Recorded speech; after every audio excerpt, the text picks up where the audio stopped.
Hello, everyone. Happy Tuesday. That's right. It is the day before New Comic Day, which, although some comics come out on Tuesdays now, Hmm. Wednesday sort of will always have that Yeah, moniker to it. yeah. So, anyhow, I'm Jason, I'm Andy. and we're with Infinity Flux Comics out of Chattanooga, Tennessee. Every Tuesday, after we're done bagging and boarding the new comics, Andy and I divide them up. We read all the ones that we most want to read, the ones that we think are going to be hot, all the new ones, so that we can tell you people in a non spoiler way what each comic is about. And We'll why let you you. might want to pick it up if you were on the fence about it. Yeah. I think, every comic out there is for someone. Hmm. And so if one isn't for you, it's probably for somebody else. And that's the way we view comics. We try to be kind of comics positive Yeah. on the show. On top of that, we do let you know when there are first appearances, major deaths. We just won't tell you every detail so that you can still have a fun time reading it on your own. So I would say this is a pretty medium-sized week. Yeah. There are some very cool titles, but it's not going to really break the bank. Hmm. So without any further ado, why don't we begin, Andy? Yeah. So this is one that I thought looked really cool. I was very interested to see what format this would take. But this is Teen Titans Academy, Ah, the 2021 yearbook. they have their first yearbook. Yeah. So Do it's they have awkward pictures in it? Oh yes, of Okay. course. So in kind of lieu of an annual, they've decided to do this yearbook, much in the stylings of having Titans Academy, and it is really fun because it definitely plays with that format. A thing about Titans Academy is we don't necessarily. There's a lot of characters. We've gotten bits and pieces of them. We can kind of figure out a little bit about them, but we haven't dug too deep into them, heard their names, heard what their real names is, not just their like superhero names. And that gets into a lot of this. But this book starts out with kind of a table of contents page that's really, really funny. It kind of has a breakdown of what's in each part. Not every one of the things that it mentions in there is in the book, but there's just some really funny stuff. One of the things I had to tell Jason about was there's someone did an expose on the Judas contract on ice. Which, if you're familiar with Teen Titans, is one of the like darkest, heaviest stories in all of Teen Titans, and apparently they did an on ice version of it. Oh my goodness. So really cool. It's got this front page has all of your like where the students signed it, and it was like have a great year and stuff like that. But they all, of course, have their own little take on it. So Do they make it where the yearbook that you're reading is it supposed to be one of theirs, or is it more just like a compilation of what they signed on each other's? you can't really tell like whose this would have Okay. been. It's not It's like yours. It's the yeah, readers. yeah. You're a member. Don't you remember getting your acceptance letter? Um, so, but this does actually have comic in it. The you turn the page and it gets into a story about Stitch. No, not of Lilo and Stitch fame. Stitch is the kind of pseudo looks very much like Ragman, but they are kind of a mystical character and one that has popped up pretty frequently in this book, but we don't know a whole lot about them. This gives us a really cool overview of who they are, kind of their mindset in being a member of Titans Academy. So it kind of lets us to see like the day to day, but from the perspective of one of the students, which it hasn't really been able to do so far. But super cool story. Mm. But this book is made up of a few little short stories like that, and interspersed in between stories with fun yearbook things. So there's the ones like what is it called like superlatives or whatever students get. It's like Right. most likely to or Gotta whatever. have some of that. You get some of that. That's of course really funny. Um, you get also the Stitch story. You find out that Stitch is an apprentice to someone that you're more familiar with. Super cool part of it. But I would say the key story in this is the final story, which is of course Red X. Yep. I wonder what this book is going to do after all the Red X stuff is done because that is kind of the spine of this series, and it's really cool. Um, it seems to be a story set in the past, and we see Red X kind of at their prime. And it's hard to tell at this point, is this Dick Grayson when he had the Red X persona? but it's one of those like figure it out for yourself if you can figure out where this goes. But some things come to light in this where we might have a big hint, like we see who might be the new Red X that everyone's talking about and that's kind of causing havoc. That leads directly into, I believe it was Future State, or no, it was Teen Titans Academy #1. Right. It was like one of the opening scenes that leads right to that. So very interesting stuff. Also some hints and And I know what part you're talking about. So we talked about this yeah, right after Andy finished reading it. He's like, "Wow, check this out!" And the part you're talking about that might have been Infinite Frontier Zero, yes, I think it is when where the Titan, where it's you first see yeah, some of the Teen Titans mhm, going to the academy, getting on the boat. yeah, It tied in with that. yeah. So really cool right there at that moment. Um, the other small thing I want to mention is there is a story that heavily looks towards what happened in Future State Titans with the kind of new team that they have and some of the old team that may be a little bit different. So, really good. If you're reading Teen Titans Academy, it's a must pick up. One, it's a great read, just like all of the regular issues, but some really cool key new things in this. Also, we have a really awesome variant cover, the Sandoval variant cover, where you see Red X is also signing all the yearbooks with a big old Red X. And it's cool in it too because you do find out why he's called Red X, why the X is red, all this stuff. So there's a lot of character building with that character. Yeah, I think half of everybody reading it is reading it for Red X. Yeah. And what happens in that story you showed me? Yeah. It's a big deal. Yeah. It is a pretty big deal. Yeah, I'm glad they put it in this book to make it like, oh, this isn't just one of those annuals you can skip. You'll definitely want to get this one. Yeah. Okay, so I read The United States of Captain America #1. Brand new book out. There's been a lot of sort of marketing for this book. It's been talked about, or ads, and a lot of different Marvel comics leading up to it. This is a 5-part series written by Christopher Cantwell. So the good news is it has an A and a B story. The A story is the main story in it by Cantwell. I really enjoyed it a lot. I thought it was really strong stuff. And it's sort of, what makes Captain America a good book? Mm-hmm. I think a lot of people have different opinions on it. I think at the top, if it were Family Feud style, it'd probably be he punches a Nazi. Yeah. But I think also towards the top would be dissecting his character. There are a few superheroes that represent a country the way he does. And, being from World War II, he represents us at a very pivotal time. So what I like is this starts with Captain America. He's alone, and he is waxing philosophically about what the American dream is.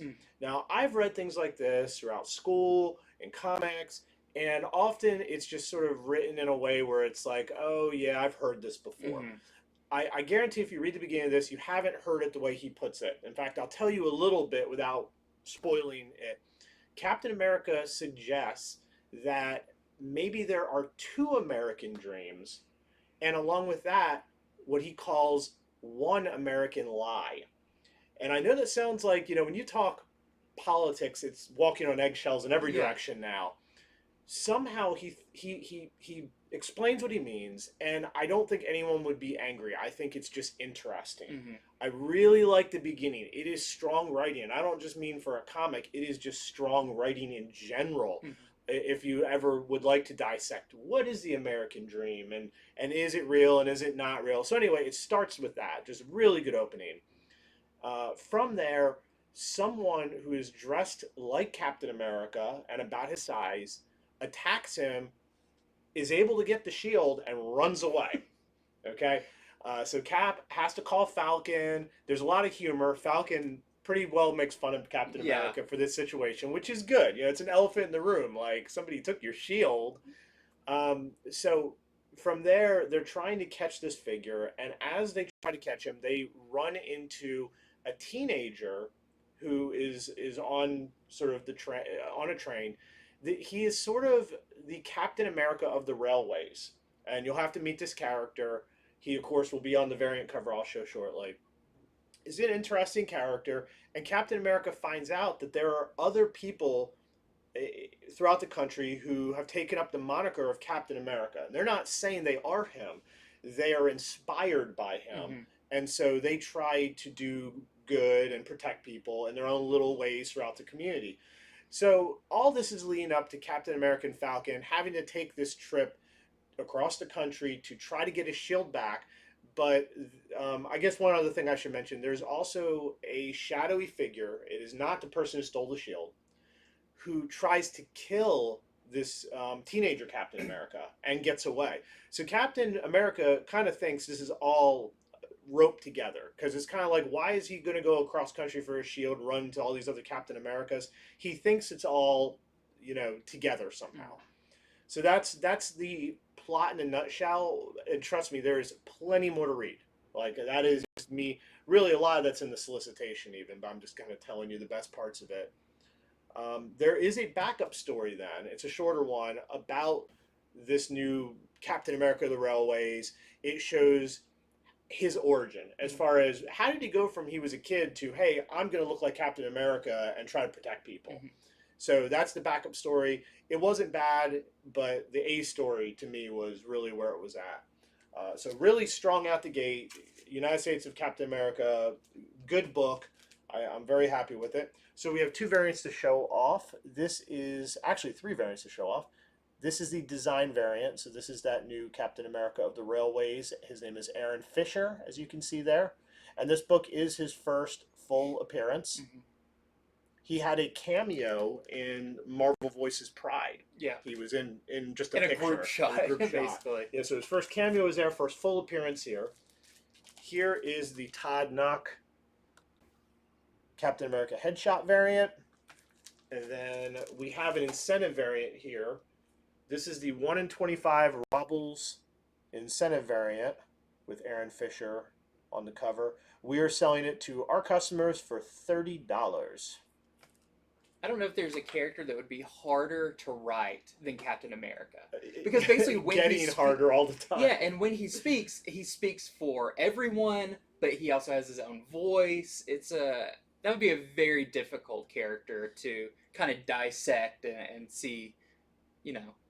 That's why a lot of people just turn to him punching Nazis and being like, "There we go, that's Captain America." I was shocked though when I read the beginning. I'm like, this is really interesting.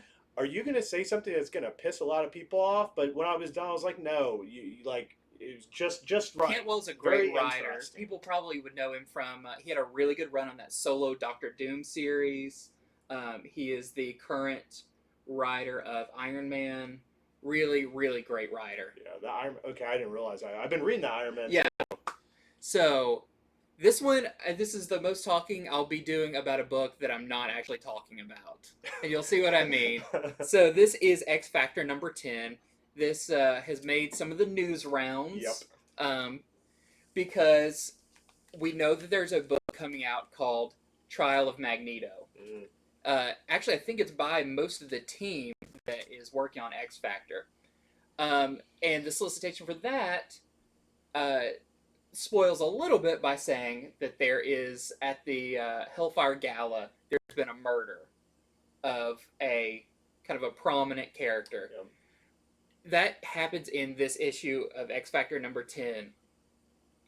Now, most of this issue, most of it, aside from maybe 2 pages, are just regular X Factor book. If you've been reading X Factor, that's kind of what's going on. It's the ongoing story. But basically the final 2 pages are this kind of revelation of this thing that's happened. A grim discovery. A grim discovery. Your classic Clue moment. Yep. What I'll say about this is there's going to be a lot of people going around trying to get this, being like, oh, this is going to go up in value because it's the death of a character that people will recognize. Yep. Someone that people care about. Yes. That being said, almost every character in the Marvel Universe has died before. And 99% of them have come back. And this character being who they are, they will be back. There's no doubt in my mind that this character will be back. So I would not, if you are getting X Factor, great, you're going to read it, you're going to like it.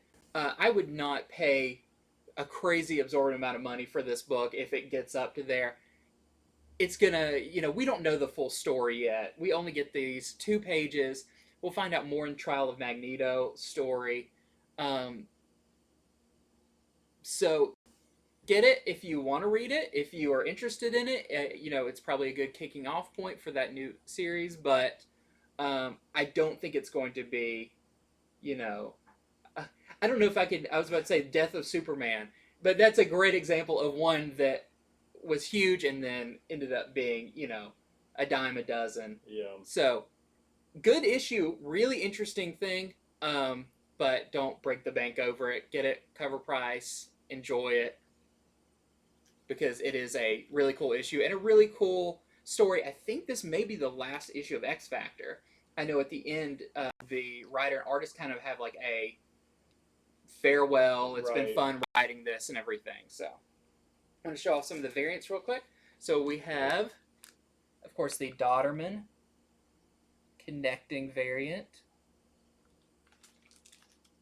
We have the Jimenez Pride variant with North Star. And like all of them, we have the design variant. And this may be one of the, I think Cable also came out this week. I didn't get a chance to read that, but I think that may be in the checklist, the final book in the Hellfire Gala saga. So seems like as soon as it happened, it's over. But I'm excited to see what comes next because I think X-Men #1 is coming up real soon. Yeah. It was a neat idea, though, to be able to show off all those characters and have them all interact at one big event and get to see different parts of the event from different perspectives. I will say I had fallen out of reading all the X-Men books. This brought me back and had me looking forward to reading the next issue or the next thing that happened. It was a great event overall.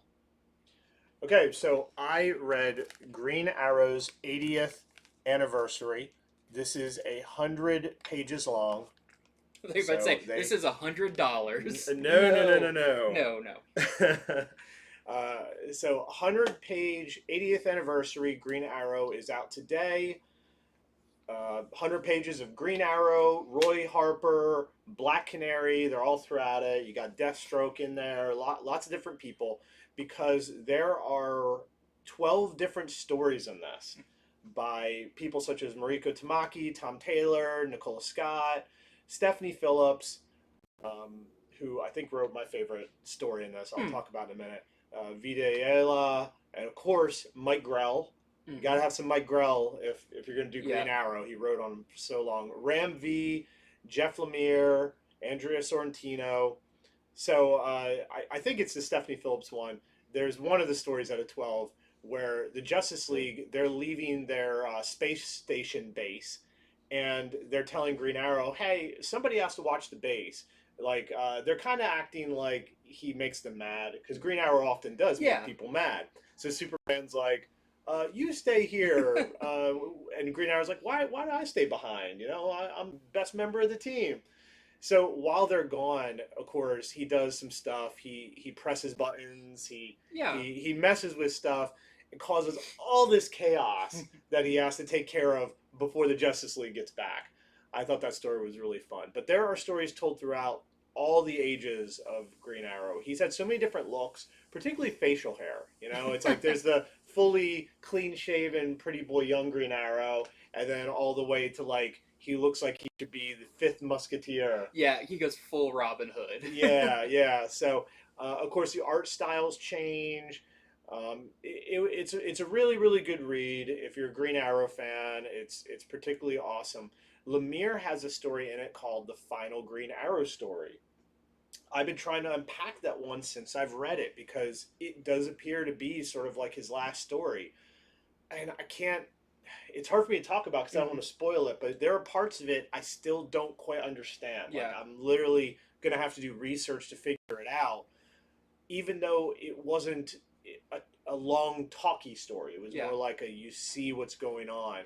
But I will say it looks like it has to do with the Green Arrow. There's an arrow in this story that's like a Green Arrow that seems like a real big deal. And by the end of it, it looks like it really is the final Green Arrow story. So I don't know how much that one's going to matter, but it was cool.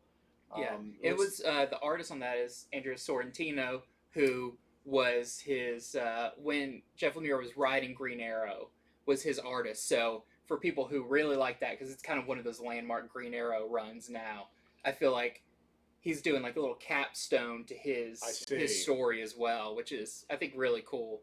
I see. Okay, that makes sense. There's also a part called Lessons in Friendship. It is just a two-page thing where they don't say who the writer or the artist is. Like, it's Oliver Queen literally talking to you, the reader. He's like, hey guys, it's Oliver Queen here. I'm Green Arrow. I'm going to tell you how to make friends. And of course, it's all wrong. So what it is it's certain panels throughout the years where he's been a jerk or he said the wrong thing. That was really amusing. Mm-hmm. So you could tell the creative team behind this, they put a lot into it. This wasn't just like spewed out in a minute. Yeah. It was a very enjoyable read. I think it's $9.99 for that size. They've of course done all the variants I'm going to get to now. Throughout the ages, throughout the era, they do a variant for every decade. So this is the 1940s variant by Michael Cho. I'm a sucker for the classic ones, but then again, it makes my week when we pick up anything Silver Age. Here is the 1950s by Daniel Warren Johnson. Green Arrow playing King Kong. Yep. And that. Here is the 60s variant, and I mean, it had to be by Neil Adams. Yep. Neil Adams, I mean, he could still just do such a good. I mean, look at that. The Green Arrow and Green Lantern there. He could draw those two with his eyes closed. I think so, yeah. Here is the 1970s by Derek Chew. I like that one. I'm a big Black Canary fan, and I like that she's in a little bit of the stories, too. She's in quite a bit. They get very romantic. So here is the 1980s by Gary Frank. That one's awesome because that is like that's channeling that style. Homage of the Longbow Hunters. Yep. The Mike Grell. Yep, the Mike Grell stuff for sure. Then we have the 1990s by Howard Porter.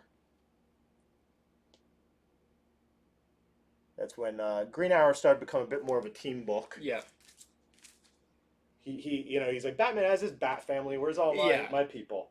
Then we have the 2000s by Jen Bartel. He lost all his friends. Yep.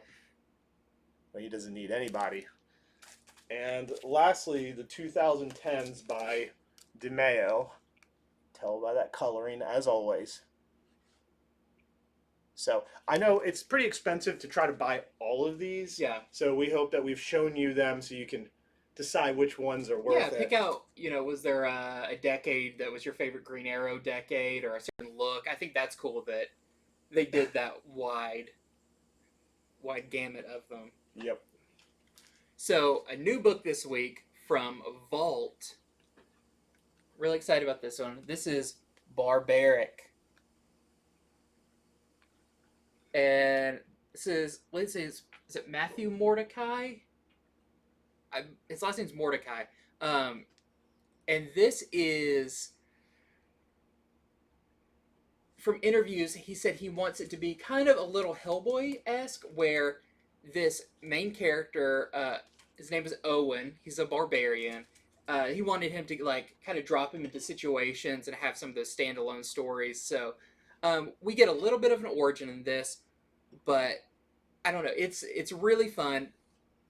We start in a very Conan-esque world in a battle arena, one of those classic gladiatorial combat situations, and we have this owner of the Barbarian who comes out there and it's like, my hero's going to slaughter all of these people, he's the greatest and stuff, and he's going against these three guys, and this this will tell you like everything you need to know about this story. So the owner of the barbarian's like, go get him, and he's like, well, I can't do that. So, well, I can't. And he's like, well, I'm cursed to only do good things. Do you remember the solicitation for this? I had forgotten about this twist, and that is what makes this book. So he was cursed. We do find out when he got cursed. We see that scene where he can only do good or only do kind of what's right. Um, on top of that, he has an axe that can talk. It's got a big mouth on it. Um, and so when he tells the guy, he's like, I can't kill these people. I don't know if they've done anything wrong. And he's like, well, you're in this arena. And he's like, well, let me go talk to my axe. I gotta convene with my axe. So he walks off and like looks at his axe, and his axe is basically like, okay, that guy is terrible. He murdered all these people. That guy, his wife cheated on him, so he killed the man. That guy is poor, and he stole from the rich to give to his family. And so the barbarian comes back. It's like, okay, I can kill that guy and that guy. But that guy, he's good. I can't touch him. And so that's kind of how this whole book is set up. Is this, like he really wants to attack them. Like he is a barbarian. He is like Conan. He's got this bloodlust, but he has to do what's right. This is a super violent book. It is very mature, but has a great sense of humor. Stuff. His axe is really snarky and always has a comment. When it kills enough people, it gets enough blood, it gets really drunk off of that, and so starts slurring its words and everything.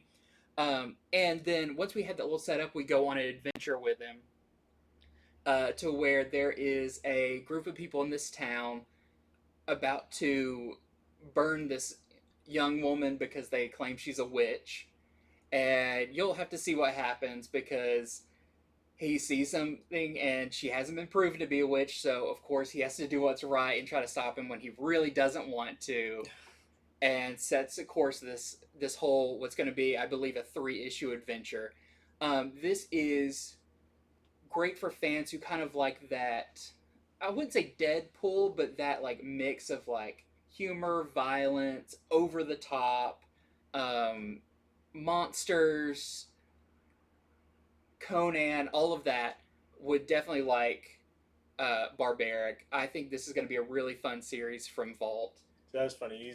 He's cursed to be a hero in a terrible world Yeah. where a hero has no business being there. Yeah, it is a great concept, and every situation he goes into, it's funny because he really doesn't want to do this, or he has to find out, like, is this person good or bad before he does anything.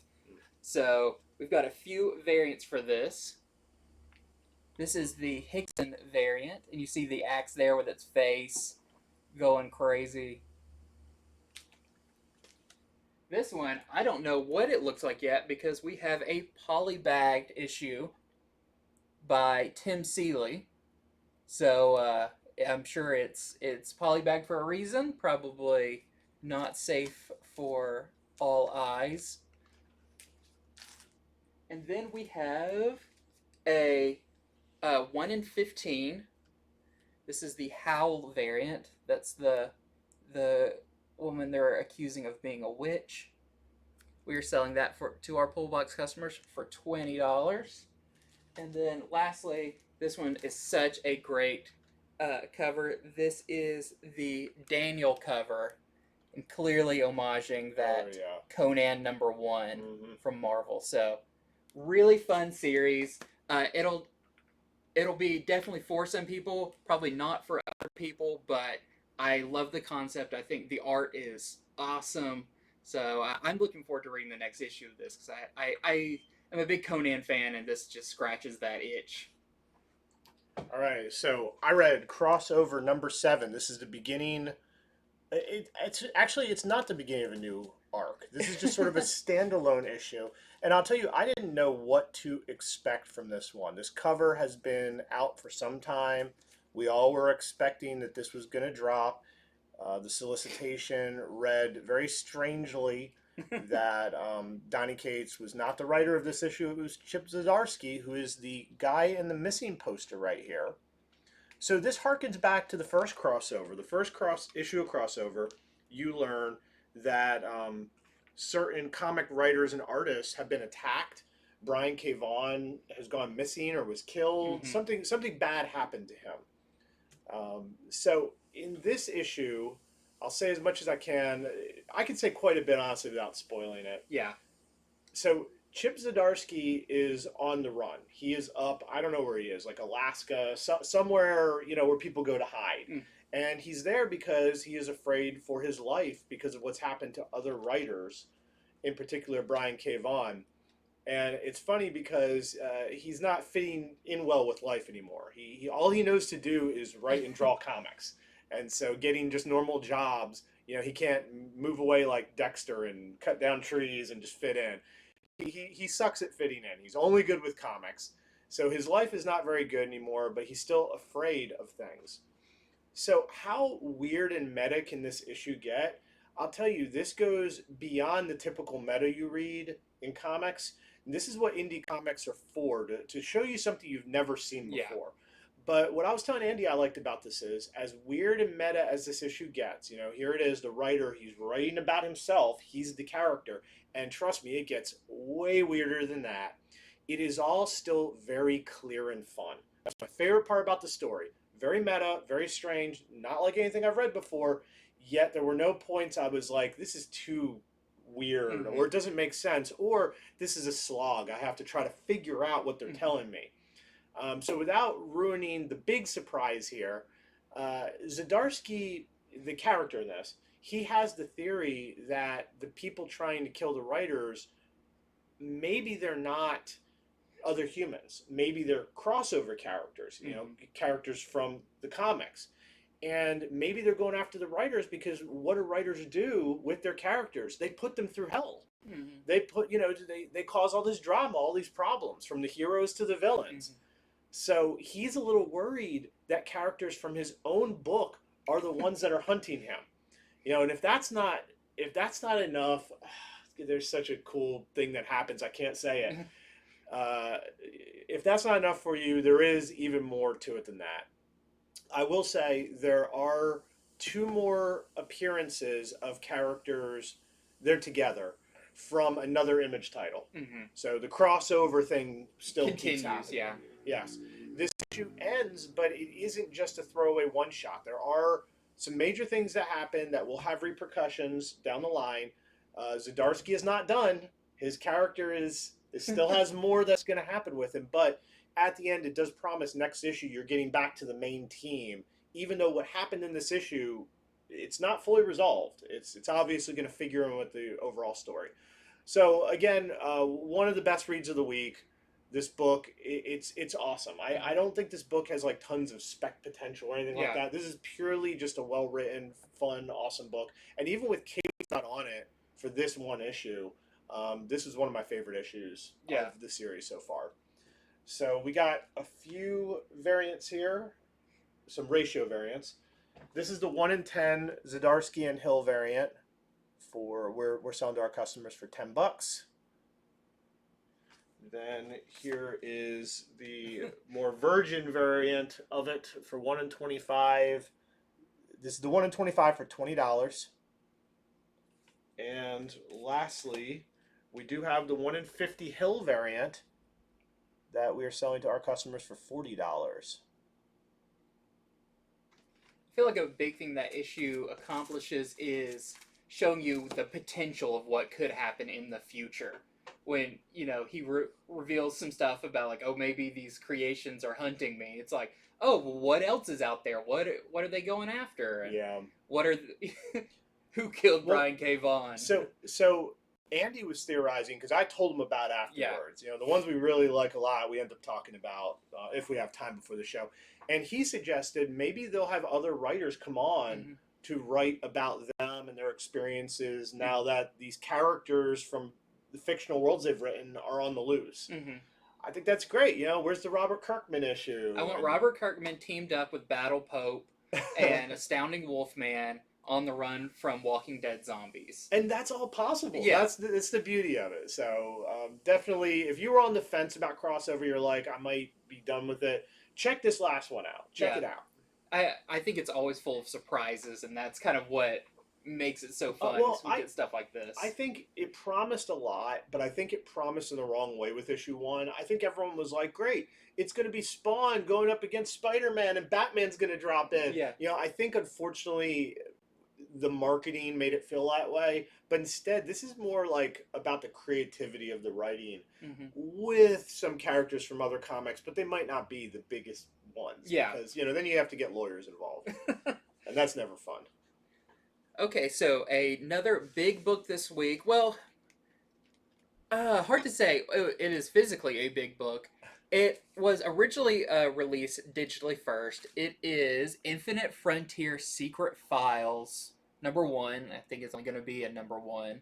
Um, this came out digitally, I believe, before Infinite Frontier #1 from last week I think it was or maybe 2 weeks weeks ago.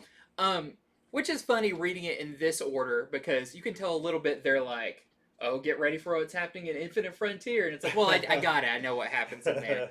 But this is still really fun. And I think this is a great read for people who are maybe new, even new within the past 10 years or since Rebirth or that, because there's been a lot of characters that are in Infinite Frontier that I'm sure a lot of people don't know about because I even have some hard times with some of these characters. But this is really cool because it's kind of a couple different stories bookended, each of the stories by director Bones, who is, of course, in the regular Infinite Frontier. He's showing up everywhere. Yeah. And he's going through these case files of these characters. He's part of Checkmate. Yes. So and you're kind of getting him listening to some audio stuff and reading some different files on some characters we saw in Infinite Frontier #1. So it starts out with him checking out a story about Calvin Ellis, who is President Superman, Mm-hmm. which I really like this story because it is very like, what if Calvin Ellis Superman was in the more classic Superman era of stories. So he says stuff like "Great Row" and the classic like enemies. He fights what looks like to be like a kryptonite man or something like that, and he's wearing the suit he wore in the animated series. That's like a Superman hazmat suit with a Superman S on it. So it kind of takes you through these classic stories, but with this alternate Superman. But you do find out some new stuff about him in this. Then we get a story about Roy Harper, which of course is one of the big characters in Infinite Frontier #1. It seems like he's going to be a big driving force of what's coming up with it. And his is really cool because it kind of explores the different mantles he's taken on. He was Speedy, he was Red Arrow, he was Arsenal. Looks at a lot of those, familiarizing people with those characters, and exploring like why is he back in Infinite Frontier. We have one about Jade and Obsidian, who are Alan Scott, Green Lantern's kids. I'm sure there's going to be a bunch of people who've never read a story with them in the. It does a great kind of recap of who those characters are. There is a story about the Totality, which is that group of heroes and villains that are like secretly working. We saw at the end, I believe, at Infinite Frontier #0, that's made of like Vandal Savage and Martian Manhunter. Yeah. There's a cool story with them, kind of in seeing what they've been up to. Director Bones gets his own story, which there's a lot about him I did not know. How long he's been around and how like he used to be a villain and what his old villain stuff used to look like. And then finally is a story about Psycho Pirate, and I feel like this is all kind of because it's the last story that has the biggest reveals in it. But Psycho Pirate showed up in Infinite Frontier with like his new look, his new costume, right. Kind of promising a lot when he was talking to Barry Allen about, I need you, we're going to stop a crisis. We see kind of all of that stuff, like right before that from his perspective, who he met at that place, maybe where that power comes from. So if you're reading Infinite Frontier, I think this is a really good thing. If you're not familiar with the characters in it, this will be a great reintroduction or first time reading of some of these characters. It is an oversized book. It is $9.99.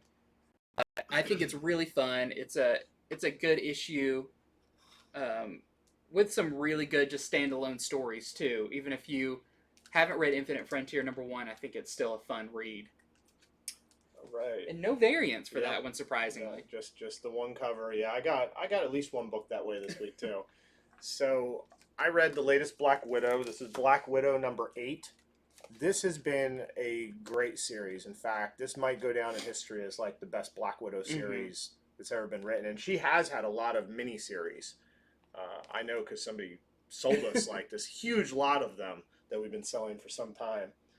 Um, so, of course, this is by Kelly Thompson's been writing this from the beginning, and it's really heated up. I mean, we were talking about how good the beginning of it was, where she was brainwashed into thinking that she had this family, and that all ends tragically. I mean, we're far enough in that I can say the end of that.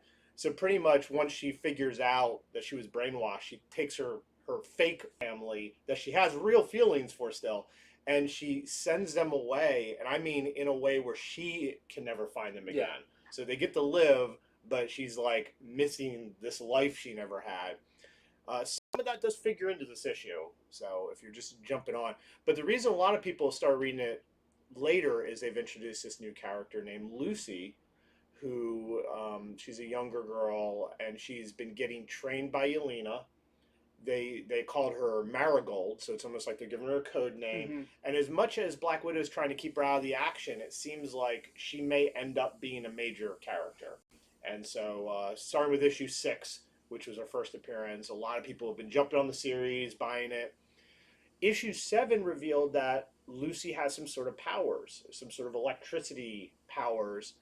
But we also saw that the group she came from, which is run by this person, Apogee, they all their members have powers. It's like he's able to give them superpowers. But the one they caught in the previous issue turned into a pile of melted mush. And so Lucy, she has this power. In this issue, she gets to wrestle with the fact she has these cool powers, but she's really afraid that these very powers are going to kill her. You know, it might be maybe like a Spawn issue, like how Spawn started, where he had so much power he could use until he died. I don't know. That's not revealed, so that's just me talking. But one reason some people I've been hearing, have been jumping on getting this issue is there's the theory that Lucy was going to get a costume in this issue, and I can go ahead and put that to rest. She does not get a costume in this issue. There's nothing major that happens in it. It is a continuation of the story. It's well written. It's really good. So just more of Black Widow, Yelena, and Anya Corazon, Spider Girl. She's in it too. She's working undercover for them. You get to see what she can do, which is really cool. They're trying to figure out what Apogee's up to. There's lots of spy action in this, and it's really well written. So at the end of the issue, though, there is something that occurs that could be a major death. But it's one of those things, are they dead or are they not? Yeah. You won't know till next issue. So I can't say, my bet is no. So if I'm wrong and you missed this issue and you wanted this major death and the next issue it turns out it was a death, sorry. But it's one of those ones you can't tell. The person's laying there and somebody's like, oh no, how can I live without you? But what happened it's not like a bullet through the head or anything that's certain. So it might be a major death, probably not. I'd be remiss not to mention it at all. So we've got one variant here. This variant is done by an artist. His name is David Go. I really like the look of it. Just a different sort of style, like just the texturing of it even. Yeah, it stands out. And that, of course, is from the Spider-Man Villains variant series that they've been doing. That's one of my favorite ones. So there is a book I've been very excited about, being a longtime Star Wars fan. This is Dr. Aphra #11. And the character that appears on the cover, and it says Dirge, is a older Star Wars character back from around the prequel time when we were still getting the prequel movies, and I believe his first appearance was in the Genndy Tartakovsky Clone Wars cartoon that's now on Disney Plus and everything. It's really cool to go back and watch that. But he is a bounty hunter from the Clone Wars era that is kind of part machine, part alien. But we have not seen him in current continuity. Like, we haven't seen him since way back when Dark Horse had the Star Wars license. He was in a few issues of like Star Wars Obsession and Star Wars Republic, but been very quiet since then. But he makes his big return here in this Dr. Aphra issue, and it was awesome. I thought this was so cool. So I was expecting a big old throwdown between Aphra and Dirge. Like, the whole time I'm like, please don't kill him off. If you're just bringing back for one issue to kill him, I'm going to be heartbroken. So this does tie into the War of the Bounty Hunters thing. And what we're seeing with a lot of these is this is how the main characters find out about this auction that's going to be had for Han and Carbonite. And where Aphra is, her paths cross with Dirge, who is also hunting someone in the same place. And what I think is really cool about it, it's not really spoiling it to say, they don't immediately just start shooting each other. There's a body sitting over here that Aphra got basically the invite from. She's like, oh, wow, they're selling Han. And Dirge comes in, he's like, I'm here for a bounty. And they're like, I didn't know there's a bounty on us. He's like, it's not for you, it's for him. And it's the dead guy over there. And they're like, oh, well, you can have him. Like, we're not doing anything. Like, just go ahead. And he's like, well, I was supposed to have him alive type thing. But it's really cool because it's almost a team-up book between Dirge and Aphra and Santa Staros in it that I think really sets the stage for Dirge to come back later on. Every move that Disney and Marvel do with Star Wars is very calculated at this point. They don't bring a character back without having lengthy discussions and talk about like what's the reason why now, all this stuff. And I will say that, of course, crazy stuff goes down. There's betrayals. There's all that. But there is a chance that Dirge will be back in another comic or something else.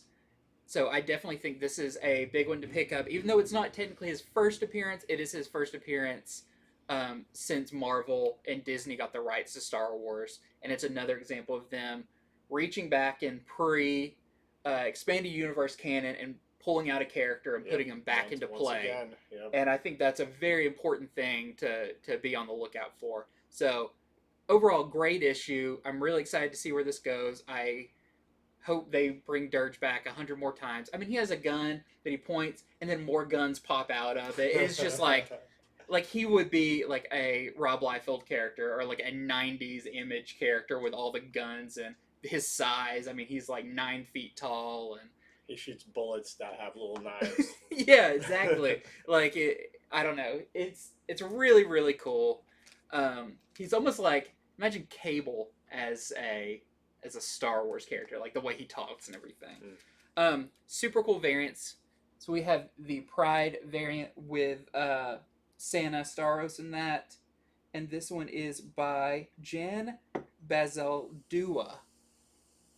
But I love all the colors and stuff they've been doing on these. The other thing I want to show off, we do have also the Lucasfilm anniversary variant. This time with Lando on it. But the other thing I wanted to show off is we also did get issue 6 of Star Wars High Republic. Nothing huge happens in this issue, at least from my reading. I could have missed something. But another really solid, really cool issue. There is Jedi riding Rancors in it. This is the kind of, I believe, the penultimate issue to the end of the first big storyline. So I'm guessing the next issue, there'll be a lot of big stuff happening in it. But really cool. And we do have the Javier Garin Pride variant as well. Okay, so the next one I'm going to go over was the strangest comic I read. Crossover was the most meta, weird. This one's just flat out pretty strange. I'm really excited to hear about this one. So it is called Parasomnia. It is a 4-issue miniseries at Dark Horse, written by Cullen Bunn, who, as I said, has came out of his slumber, ready to write 1,000 books, most of which will be awesome. I think this cover says a lot for the book. So as you can see at the top of the cover, there's just sort of a regular homeless-looking guy who is one of our main characters walking down the road. But then down below, look at that. That's not a homeless-looking guy. That's like a swashbuckler in some, fantasy forest. So that is a lot how the book reads. Um, you you follow this homeless wandering man who people don't like. Not that he's done anything, but he's just treated poorly Mm-hmm. because he's homeless and seems sort of addled. But then you go to scenes where it is clearly him. I don't know if it's him as in like he's shaved and all that, but the narrative is told in a way where it's either in his mind or in another world. He is this swashbuckler, and he is on a quest to find a missing boy. Well, in the regular world, there is also a missing boy, and it's unclear in the first issue: is this his son? What happened to the boy? Beyond that, in the regular world, it seems like there is a cult. Not much is said about them, but you can clearly kind of see through their language to each other they're some kind of cult, and they have something to do with this, and probably something to do with the missing boy. But I'll tell you, it was a very weird read. That's what I would say. This is a comic. I'd also like to say this art on the cover. This is like the interior art. So I I believe think it's the artist from Maniac of New York. okay, that makes Yeah. sense.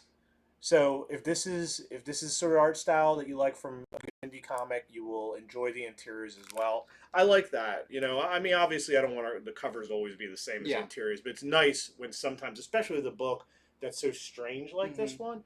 So by the end of the first issue, I was like, hey, this was pretty neat, but I kind of need more. Mm-hmm. This is one of those ones I wish it were double sized. It ended, and I was like, that's neat, but I just have too many questions. It's going to be hard for me to even review this, Yeah. other than saying I saw all this stuff, but a lot's left dangling. Colin Bunn, he doesn't do that in his writing overall. Yeah. So I'm sure next issue a lot is going to be cleared up, clarified. You definitely spend some time with the swashbuckler in the woods. He is a good fighter, whereas the homeless guy mainly just gets beat up. So I'm not sure what he's doing with this theme yet. I just couldn't tell, but I'm sure it'll have a good resolution. And That's all what's makes interesting sense. because Cullen Bunn, what I would say about his writing, and it's very unique for him when he does horror. It is a very readable horror, or it's Yeah. very readable, even though he'll have some really weird stuff or monsters, whatever. His writing is very easy to follow usually. So it's interesting, like what kind of world is he setting up here that may take 2 issues to really flesh out Yeah. the whole thing. So we do have this really cool variant that I love shows the that one. swashbuckler off. This is the Albuquerque variant. Yeah, I like it too. That is our swashbuckler character, or I don't know what you would call this era of character, to tell you the truth, because it looks a little later than swashbuckling. He has a gun. He does mainly use a sword though. He's got like to a tell you the truth. tri-corner hat. Correct. Yeah, he's got one of those. So It's almost like early American yeah, right. revolutionary time period. He's a highwayman. Okay, yeah. Except the good version of that. I don't know what a good version of a highwayman is. He's not He gonna surprises rob you on you. the road and he's like, "Here's $5," and he runs away or something. There you go. Yeah. Okay, so talking about weird indie books, this is going to be one that I can't say a whole lot about because it just wouldn't make sense because we are already so many issues into it, and people who are reading it are loving it. It's Department of Truth, number 10. So I would just feel like I was spouting nonsense for people who haven't been reading the book for me to give like a detailed synopsis of what's happening. But this is the key thing about this one is it's the Bigfoot issue. I can see it. And it's one of the coolest covers. It's a little bit hard to see, but with that Presents a little better in real life yeah, than on that camera. very Jack-o'-lynx messing with Sasquatch Bigfoot that's on the cover. Um, but this follows, of course, our main character Cole, and he's going out on what's basically like his first, not first assignment because he's been out to different places, but kind of first road trip to a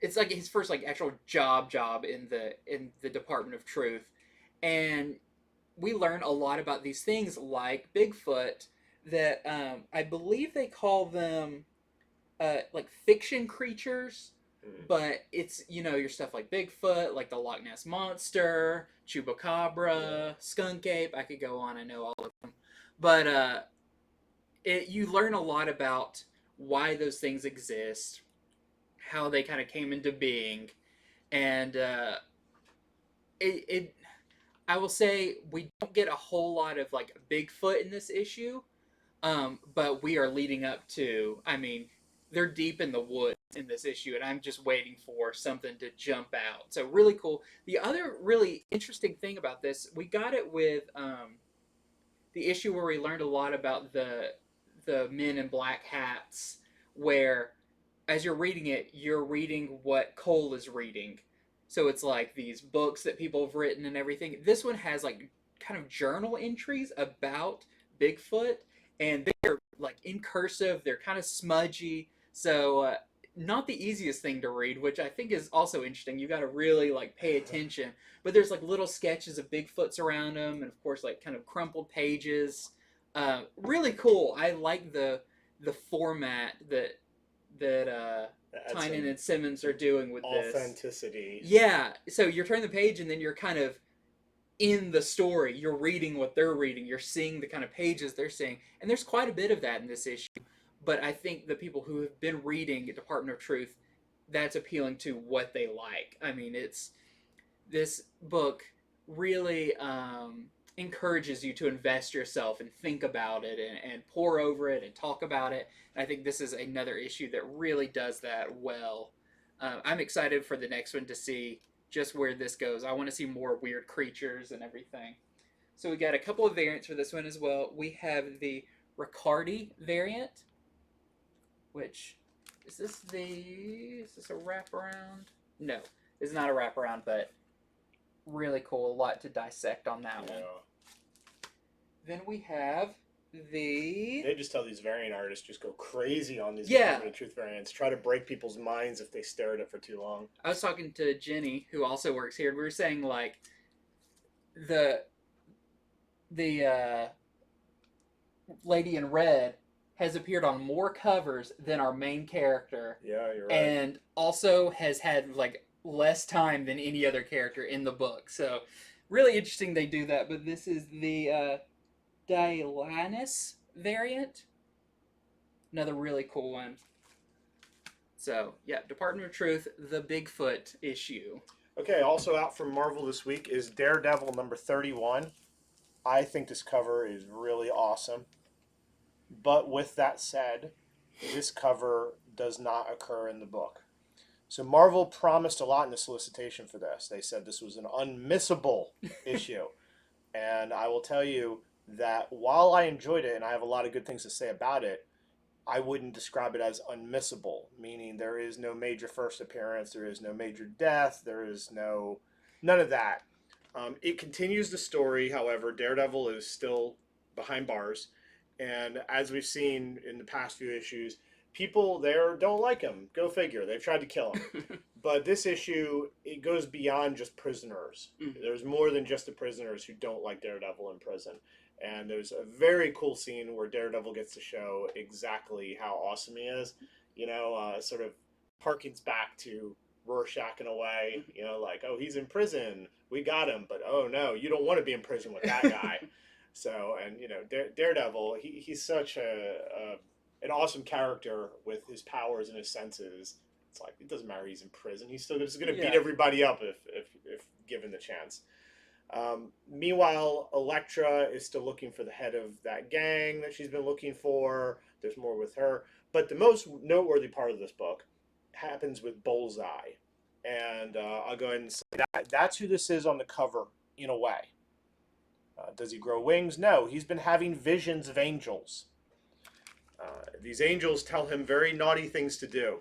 Well, by the end of this issue, Bullseye has gone 300% bonkers, and he starts doing some very terrible things. That's probably the part that Marvel thought was unmissable. But it's right towards the end. Bullseye is doing some stuff that you just don't come back from. It's pretty messed up. So that's my short review of Daredevil 31. Then we have the Greyland Spider-Man Villains variant. Cool. One that don't have a whole lot to say about it, but is a cool issue. This is Catwoman Annual #1. If you've been reading Catwoman, this does actually what DC does really well is they make their annuals part of the story. They're not by different creative teams. Sometimes they'll have a different artist, but in general, they are part of the main story. They're just exercised. This one is, I believe, $5.99. I will say though, if you're a fan of Azrael, you'll definitely want to check this out because there is some really, really cool stuff in here. The art is awesome in it, but if you're not reading Catwoman, not necessarily the one you'll have to pick up unless you're a big Azrael fan. Then maybe you'll want to. There's also the variant, and this is the Sharp variant.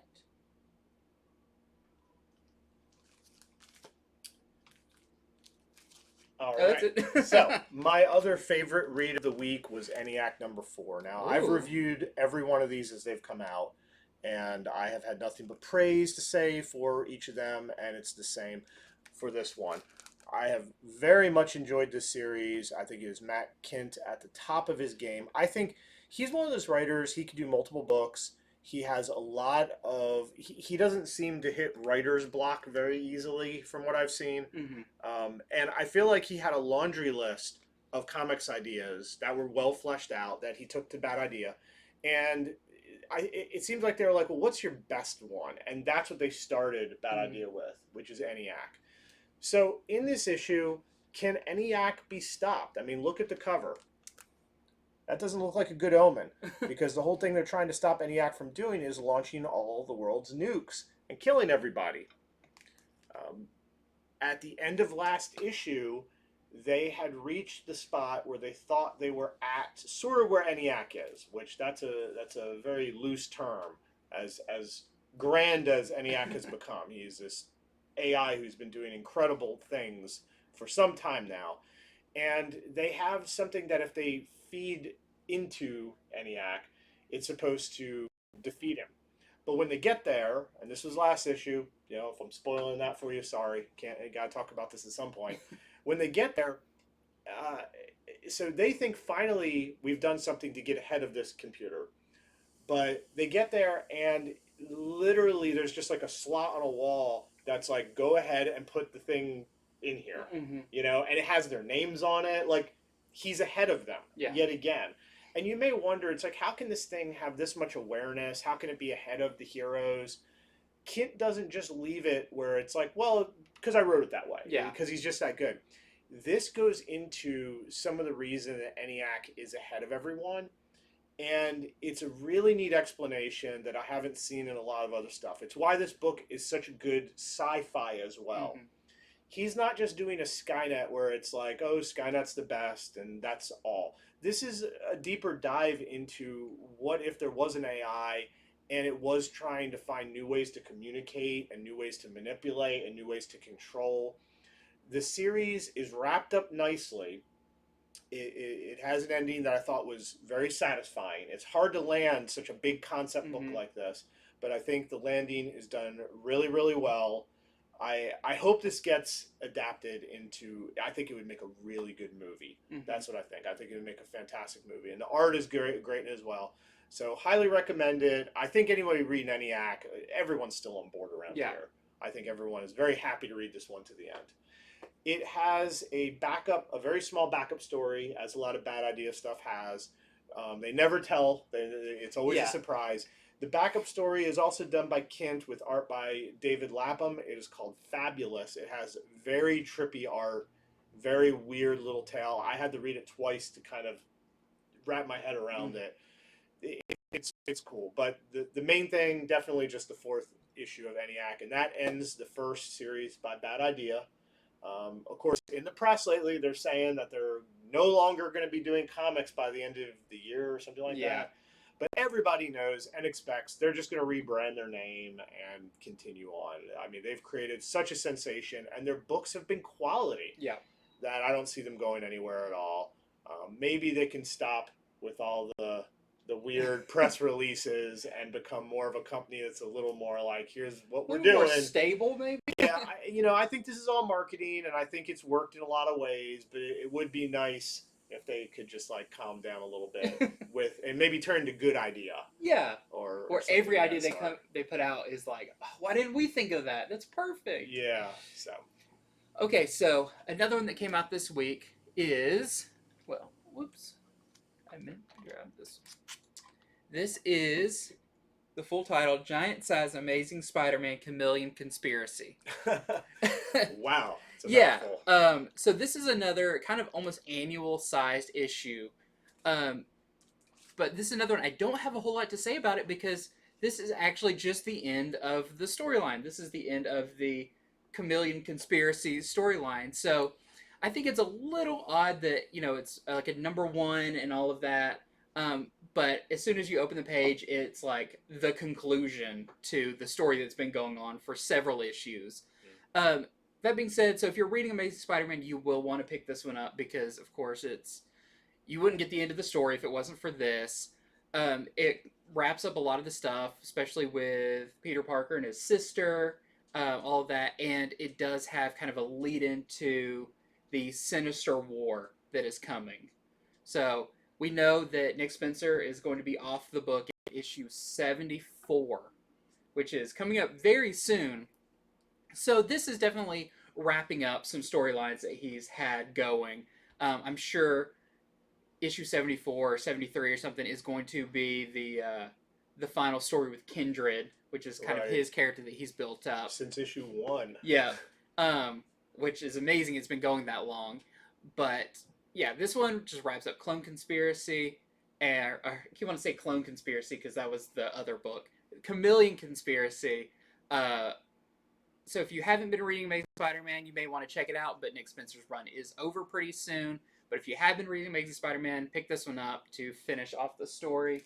It has this really great variant cover that, it's just so good. This is the Ryan Stegman variant of Spider-Man punching Chameleon, who had maybe an Aunt May mask on that's flying off. I think that's what I say, yeah. It's a great variant. I love Ryan Stegman. So, really cool. Alright, so I checked out Shang-Chi number 2. I like comics, I like superheroes, and I also like kung fu movies, so it's not hard for me to want to read some Shang-Chi. So this issue, I really enjoyed the first one. I like this one equally as much. Shang-Chi is the head of his family. But the family is a supervillain family that he's trying to turn good, which I think is a really good concept.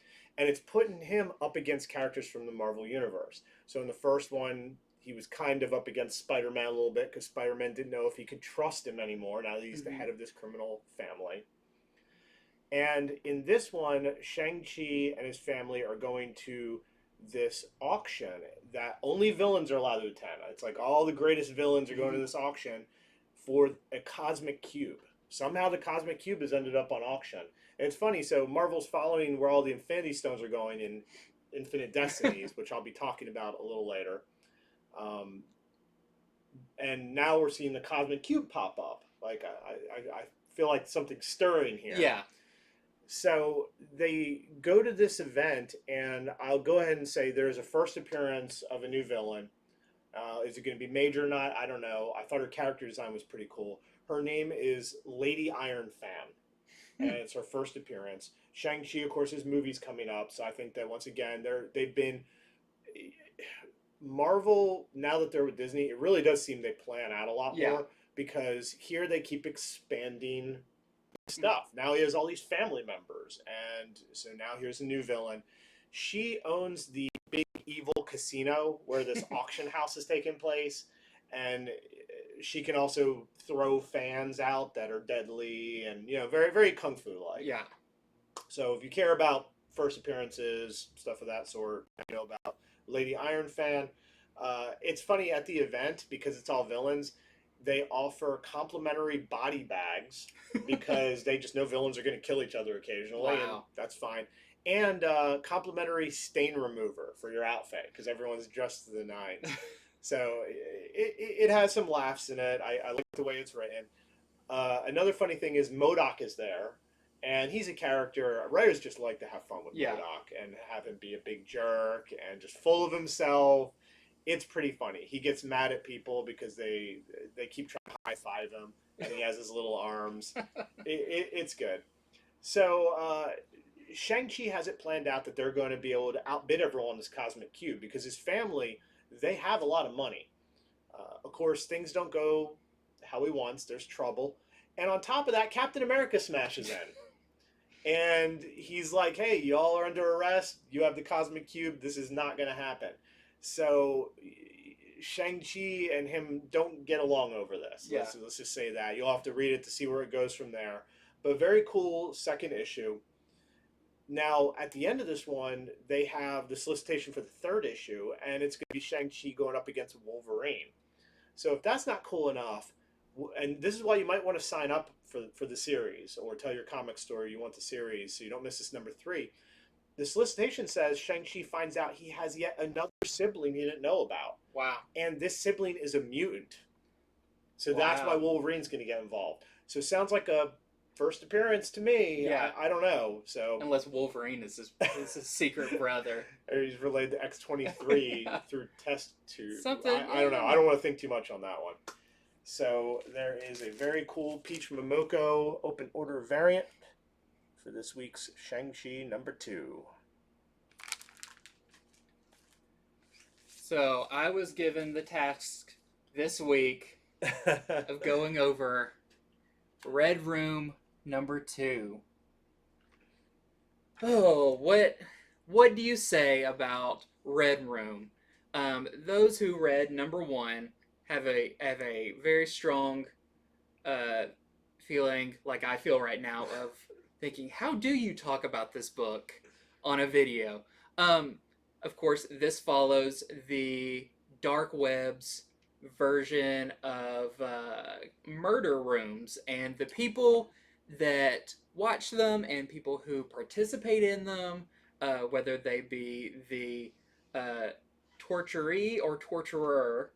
And yeah, so it is about the most violent of a book, and also still being black and white. The art's not super realistic, so there's some middle ground there. But where the first one kind of followed a man who, it's like, who would watch these kind of things, this is more kind of a behind the scenes of how did these things even take place? What kind of tricks are they doing to get people involved in it, and who are their, it sounds wrong to say actors, but what do they do to boost their ratings with actors and everything? It is just as kind of deplorable as issue 1. It is super interesting. Like, Ed Piskor has created this just seedy, horrible world, but with kind of believable situations with a lot of these, of like, you can think maybe a lot of this is real and everything. Some very interesting characters. This one follows a doctor who is kind of enslaved by the people who run one of the sites, and how maybe you have to patch people up sometimes, or do certain modifications. I can't go into too much detail about it because it is Nor could we show it. If we showed pages from it, YouTube would flag the video. Yeah, exactly. So just know Red Room number 2 is out. if you like number one, of course you'll like number two. If you're horrified by number one, this doesn't ease it at all, but it's still a very interesting book, a very interesting concept. Comics are one of the few things that can explore stuff like this. This puts like Saw to shame. Yeah, Ed Piskor wanted to do a naughty comic for naughty comic readers. He did it. Nailed it. He's doing it his own way. And I mean, number one was a huge hit. Yeah. A huge hit. We ordered so many and we sold out. We reordered, sold out of those. And Megan told me she's reordering more right now. Wow. Okay, yeah. So I think it's a lot of naughty comic readers out there, and you know who you are. But it's people who like, what is this world? What is this dark web stuff and all that? Definitely delves into this. So horror without heroes. Yes, for sure. If you even have a slight inkling that one of the people in it might be someone good, it is quickly flipped on its head, and you go, no, this person is also awful. So if you're okay with that, we have a variant. This one is pretty brutal, but it's also really hard to tell what's going on. It kind of looks like a Lovecraftian monster. This is the 1 in 5 Nixie variant, Nixie variant that we are selling to our pull box customers for $15. We have the 1 in 10. This is actually the Piskor variant, which the cards and everything make sense with kind of one of the main characters in it. And then we have the 1 in 15 rug variant, where you see the lineup of some of the stars. Yep, some of the torturers. And we are selling that to our customers for $30. Yeah, I have a pitch for Red Room, or a tagline for it. I would say, like an Ed Piskor, I'm sure you watch our videos. You can use this. I give it up freely. Make Sin City look like Little House on the Prairie. Yep. That's what I would say. Because I was trying to think of some of the darker comics I've read, and I was like, well, Sin City has some messed up stuff, but nothing like Red Room. Yeah. Nothing like Red Room. They don't shy away from anything. Mm-hmm. Okay, so the next one I'm going to talk about just very briefly is Power Rangers Unlimited Edge of Darkness. One shot is out this week. So what is significant about this book? It is the first appearance of the Phantom Ranger. That is the character right there on the cover. First full appearance of the Phantom Ranger. So just didn't want you people to miss out on that. It also has a variant by Derek Chu. Derek Chu just doing covers all over the place. I know. Every company. Yep. And they're all great. Yep.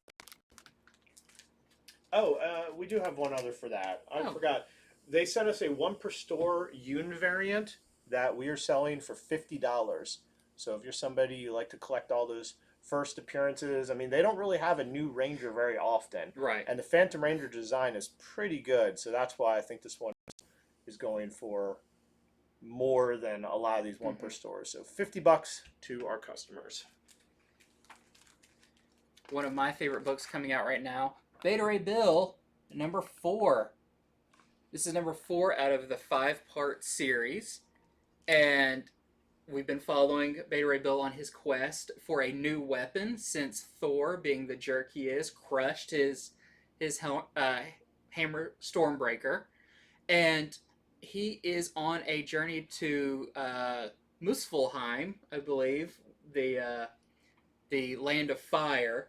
And he wants to get Surtur, who is like one of the most powerful creatures in all of Norse mythology. He wants his sword as his main weapon. So that's kind of the journey he's been on. Along the way, his ship that he's had for a long time, Scuttlebutt, has now kind of manifested itself as a humanoid robot character. It made him a new version of a kind of a hammer axe. But this one's really interesting. So at the end of the last one, they were kind of, their ship was taken over 20,000 under the sea style by a cosmic creature wrapped around their ship. Okay. And something about this creature um, messes. It might be like telekinetic, psychic, and as Bill's going through the ship, he goes into different rooms, and in those rooms, he sees things from his past, which really, really cool. I won't give them all away, but the first one is like first appearance of Beta Ray Bill, where he's fighting Thor on the Rainbow Bridge in his like classic garb he was wearing then. I didn't double check to see if it's the same dialogue, but it's a recreation of that scene, and Beta Ray Bill is witnessing that from outside, and as he goes from room to room, he realizes he's had a very hard life. Like, he's been hit at every turn. But in this, he will say that the prize is in sight, but the next issue definitely promises a huge throwdown, because stealing something as crazy as this god tier weapon is, you can't just walk up and take it and walk away with it. Yeah, I wouldn't think so. It's going to be some big stuff, but this is a really cool issue that has a lot of this history of Bill, and through all of his different series and everything, you see a lot of key moments in his character. I think this has been one of the coolest series on one of the best Marvel characters, in my opinion. And we have this really awesome Declan Shalvey variant. This is the 1 in 25 that we are selling for $25. All right. Alert, alert. Here is one to watch out for this week. This one snuck up on me. This is Black Cat Annual #1. I don't think this has gone up in value yet, but I think this is going to quickly go up in value when people read it. The reason is there are 4 first appearances in it that I counted. And, I always check my work. I always do research if I'm not sure.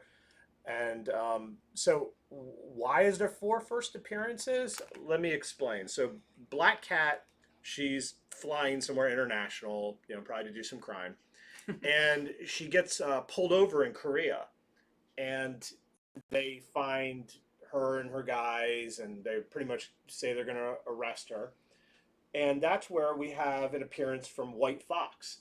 So White Fox is a Korean superhero. Her first appearance was maybe, like 3 years ago in that one book. So she's a newer hero, but Marvel is building up these international heroes, and their first appearances are starting to go up. I mean, try to buy a copy, a first print of New Agents of Atlas, which was the first appearance of a lot of them, and it's expensive. So White Fox tells Black Cat, if you do a job for us, we'll let you go. And what is the job? Well, basically, somebody is possessing the superhero, the Korean superhero, Taegukji. So Taegukji's first appearance was in Taskmaster #3. Another book, if you try to buy the first print of it, you're going to see it's worth some money. Taegukji is considered to be as powerful as Hyperion, meaning he's like Superman power. Yeah. That's their subtle way of being like, it's Superman. Yeah. So somebody has possessed him, and they want Black Cat to lead this Korean super team against him. They think that she can help because she's wily. So the team is called Tiger Division. Now, Tiger Division was mentioned back in Taskmaster 3, where White Fox was in that as well. But we didn't get to see Tiger Division. It was just, White Fox is the head of it. Well, in this issue, they're there. They're in it. They're throughout the comic, so it's not like a cameo. It's full first appearance, and they have a page with all of them on it. It says their name. It says a little bit about them. I showed Andy. I was like, I love when they do these team pages. And some of them have really cool designs. Yeah. I'm not going to say their names. I'm not going to go into that. I'll let people who get the book enjoy it. But anyway, 4 more international character first appearances. So the reason, and I mean, some of you might be like, big deal. They come up with new characters all the time. But I have seen a pattern that when they have multiple character first appearances, sort of like Strange Academy, books like that, even if it's minor characters, those books become highly sought after. And I don't think the solicitation at all revealed that they were going to be all these first appearances in this. So I think this is going to be a big book. Look for it in your shop. If you can get it, I'd grab it now. I bet you it's going to go up in value. I'm grabbing some of them. So, and beyond that, it was a fun issue. It was a good issue. With Infinite Destinies, they were kind of revealing what happened to the Infinity Stones or something about them. This is the most mysterious one because at the beginning they're like, when you read this issue, will we reveal another stone holder or something else? I'll just go ahead and say they don't reveal another stone holder in this one. So I don't know how this actually ties in. I was so excited about the first appearances that when I was thinking of how I was going to pitch this, I was like, oh yeah, what about the Infinity Stones? There's nothing in here about it. But the backup story, the Nick Fury story, does have something to do with the Infinity Stone. So I think that's the way it ties in. Anyway, it just surprised me on a lot of levels. There is the Ron Lim connecting variant.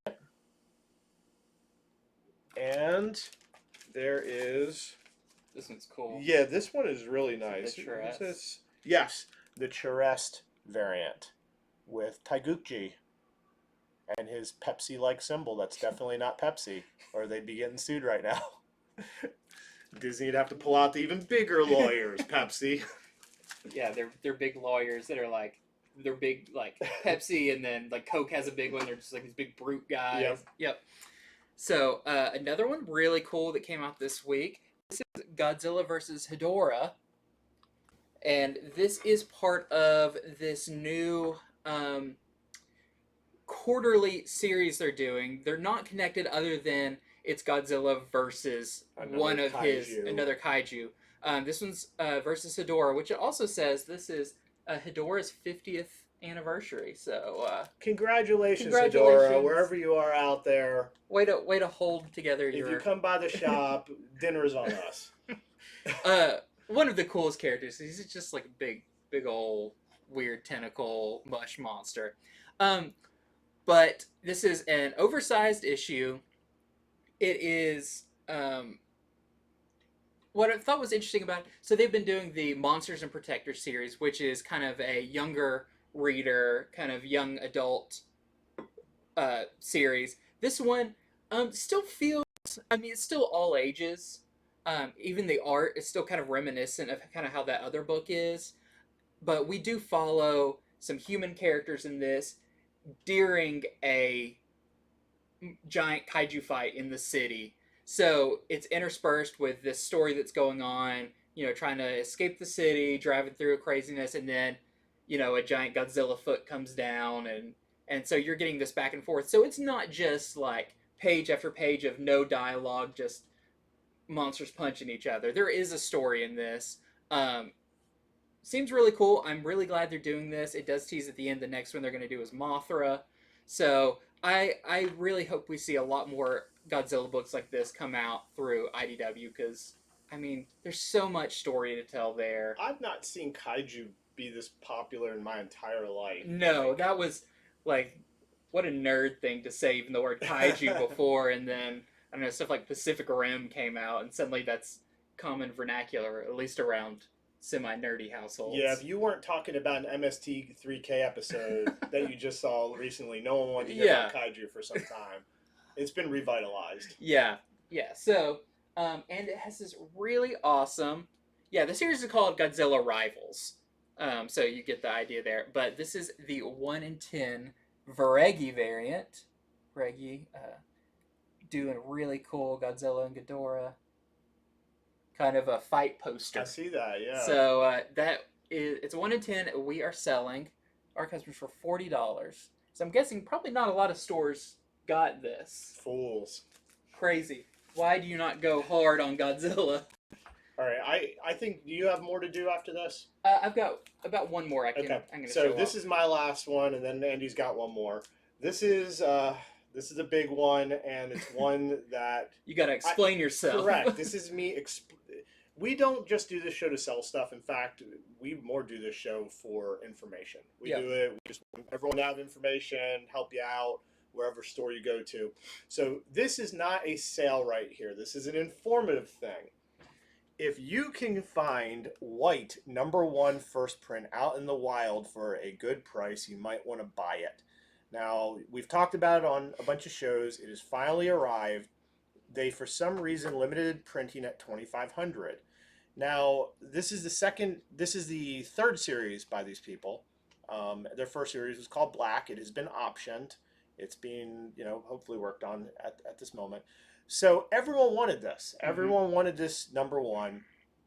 And when they limited it to 2,500, I put in a ridiculous number. I think I asked them for like 200 or something, as a laugh.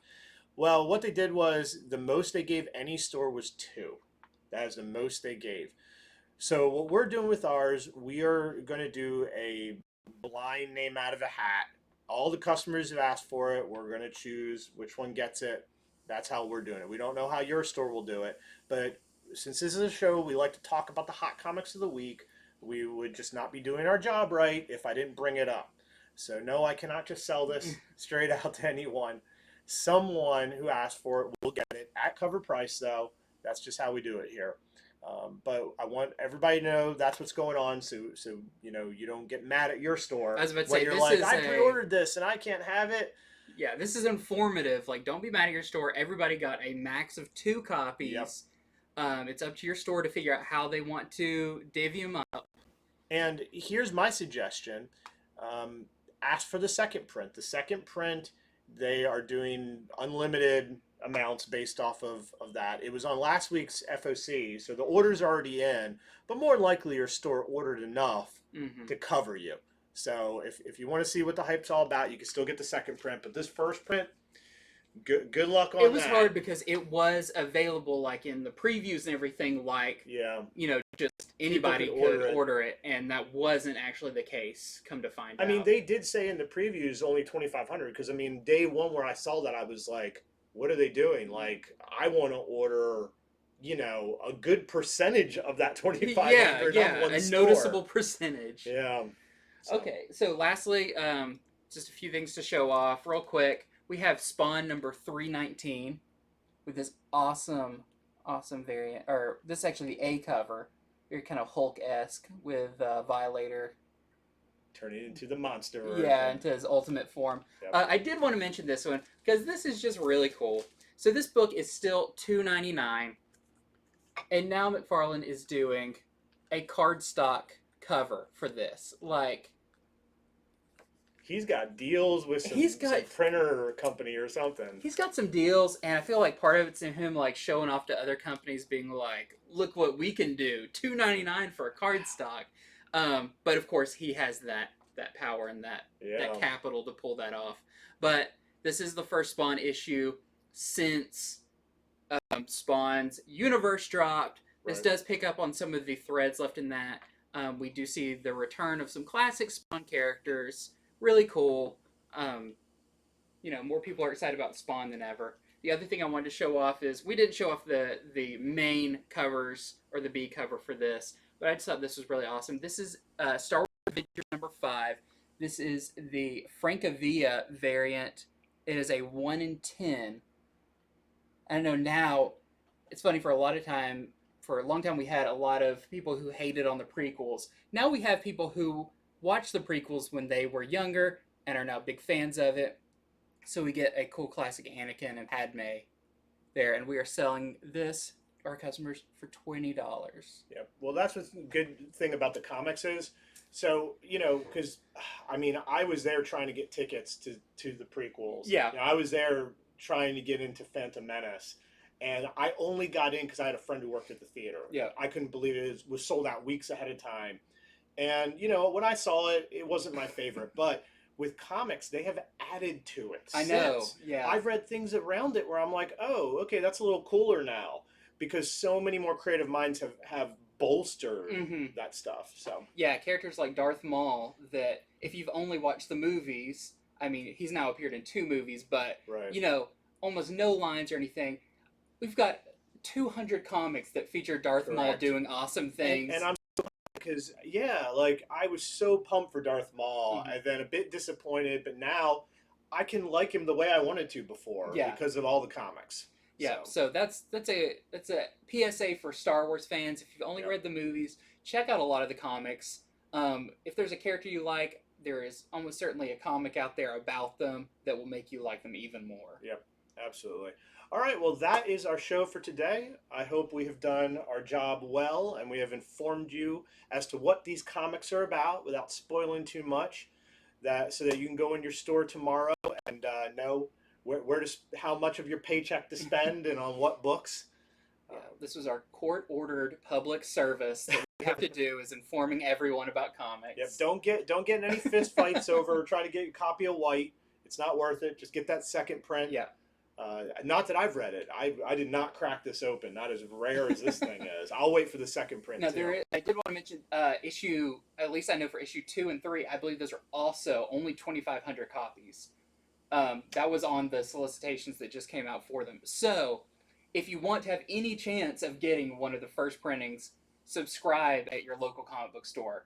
I mean, they're more likely to give it to someone who's subscribing than just walked in off the street. Yep. So do that, but also be very understanding if you don't get it, because it's a very hard situation. And if the store doesn't know how to handle it, you may want to suggest what we do, which is a lottery system. Mm-hmm. Everyone who's asked, names go in a hat, and we pick one, and that person wins. I mean, how else do you deal with something like that? It's either that or no one gets it, or you give it to, like, your friend. And nobody wants that. Yeah, that's also really lame. Yeah. But anyhow, thank you for joining us, and we will be back on Friday for Comics from the Future. So I hope you join us then. We're nearing 950 subscribers on our YouTube channel. So if you're watching us there, hit that subscribe button. We have a goal of getting to 1,000 someday. And I mean, comics are awesome, but for the niche it is, I am so happy we have so many subscribers. A lot of them very active in the comments. So, and we respond. So yeah, it's actually us responding. All right. Well, have a great rest of your day, and we hope you read some good comics tomorrow.